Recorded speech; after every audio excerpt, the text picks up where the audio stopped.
Today I am part of promoting the Fire Kills campaign, which is basically to drive home to everyone how important it is to have smoke alarms in the house and also how important it is to test them weekly.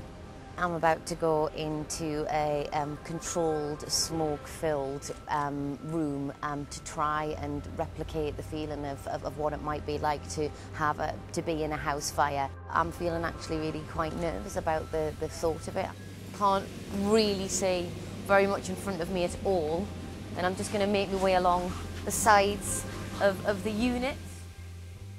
Being in this situation, you know, with the smoke, it was so debilitating, the visibility was so low, and it was claustrophobic, it was frightening, it was a lot more difficult than I thought it would be, and that is just simulated, so that's without the fear and the panic and the terror, which, you know, you would be experiencing. There is a TV ad coming out called Don't Drown in Toxic Smoke, which basically gives an example of the feeling that it would be to take in the toxic smoke, which is like that of drowning. And it's just to hit home to people, really how quick you need to react to the situation and how something like having a smoke alarm, make sure it's got batteries in it, make sure you're testing it every week, could save your life. The commercial is all about how if you inhale toxic smoke, at just 2 to 3 breaths, it's the equivalent to drowning. All these efforts we're making to create this mood and this unsettling atmosphere, I really think this is going to make it a memorable commercial, and I really hope it's going to be effective because it's a very important message. What Jill's done today is quite realistic. I think that the fear that she felt would have only been enhanced in a real-life situation.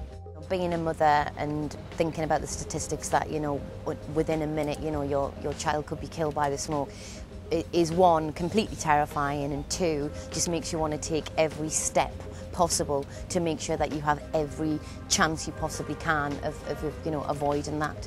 Many people believe they've got longer to get out in the event of a fire than they actually have. The reality is you've only got about 2 minutes. Just 2 to 3 breaths of smoke, your lungs fill up and you can't breathe. It's just like drowning.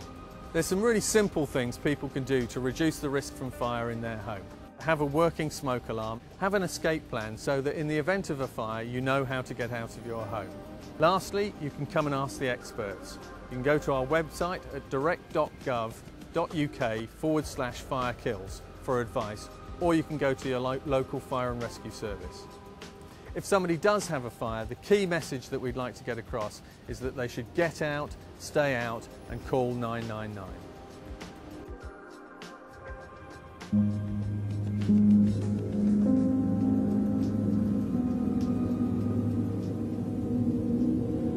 You'd think you'd wake in a house fire, wouldn't you?